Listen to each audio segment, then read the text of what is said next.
सेन्टारावनो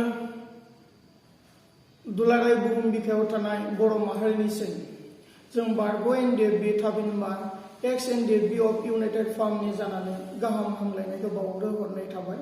दिनैनि बे खौरां मेलनि गेजेरजों जोङो एक्स NDFB इउनाइटेड फार्मआ बेखौनो फोसावनो नागिरदों फैबाय थानाय 10 फेब्रुवारि 10 फेब्रुवारि थामहिनबा शुक्रबारनिफ्राय जोङो सानजा BTC बर्डारनिफ्राय सोनाब BTC बर्डारसिम आइथिंजों जोङो गोलाव हानजा सुरनो थांखि लादों। फैबाय थानाय शुक्रबारनि फुंनि 10:30 जों बे हाबाफारिखौ जागायजेनगोन आरो जोंनि बे गोलाव आइथिंजों हानजा सुरनायनि थांखियानो जाबाय peace harmony and development of the people, शांति, खौसेथि आरो सुबुं हारिनि जौगानाय बिनि सायाव बिथा खालामनानै जों बे गोलाव हानजा सुरनायखौ लागोन।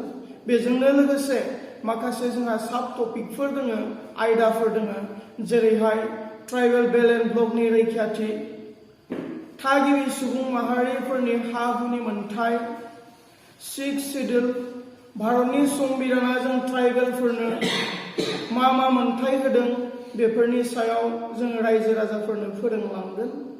लोगोसे जोंनि ओनसोलाव दिनै उन्दै बैसोआवनो जुलि लानाय, उन्दै बैसोआवनो खामानियाव बाहायनाय थामहिनबा चाइल्ड मेरिज, लोगोसे जौ जुवाजों गफबनानै थानाय, आरोबाव कारापसन, बे गासैनि सायावबो बिथा खालामनानै जोङो सांग्रांथि मेलफोरखौ खुंलांगोन आरो बर' रायजो राजाफोरनि गेजेराव बेफोरनि सोमोन्दै जोङो फोसावलांगोन।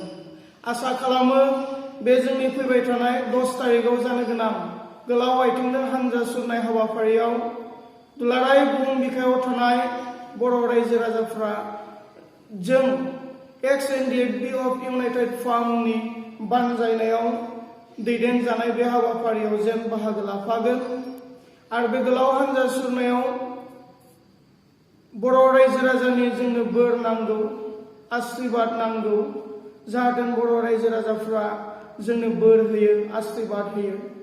लोगोसे बे गोलाव हानजा सुरनायाव जों जेरावखि सहैया मानो बर' रायजो राजाफोरजों जाहाथे जों सावरायलांनो हायो, बेबायदियै जोंजों लोब लोब ओंखारफानानै हेफाजाब आरो मददखौ होलांगोन होननानै मिजिंथिनाय थाबाय। हेफाजाब आरो मददखौ होलांगोन होननानै मिजिंथिनाय थाबाय।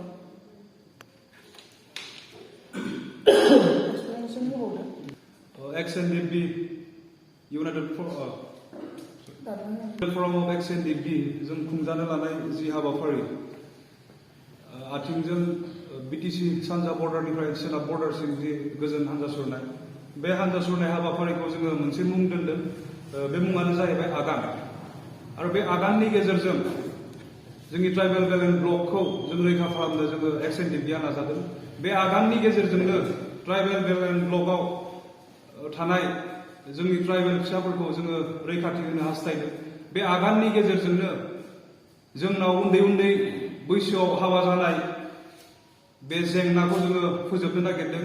बे आगाननि गेजेरजोंनो जोंनि उन्दै गथ'फोर जायफ्रा भबिष्यतनि जोंनि इन्जिनियार जानांगौमोन, जायफ्रा जोंनि भबिष्यतनि डक्टर जानांगौमोन, बिथांमोना दिनै ड्राग्सजों गान्जाजों दिनै नस्थ' जानायखौ नुदों। आरो बे आगाननि गेजेरजोंनो जोंनि समाजनिफ्राय बेबायदि जेंनाखौ दिनै बारग' NDFBफोरा फोजोबनो नागिरदों। बे आगाननि गेजेरजोंनो जोंनि गेजेराव गोजोननायखौ जों लाबोनो हास्थायदों। बे आगाननि गेजेरजोंनो दिनै बर' हारिनि गेजेराव खौसे गैयैखौ दिनै बारग' NDFBफोरा खौसे खालामनो नागिरदों।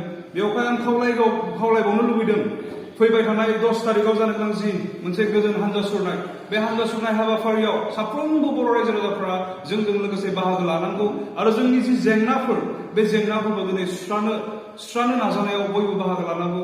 बेखौ दिनै जोङो नोंथांमोननि बे खौरां मेलनि गेजेरजों जोङो खावलायहरदों आरो आसा फारिदों नोंथांमोननि बेबायदि गेदेर अननाय, मोजां मोननाय, जोंखौ थुलुंगा होनायखौ, जोंखौ आशीर्वाद होनायखौ जोङो बर' रायजो राजानिफ्राय जों मोनगोन होननानै आसा फारिदों।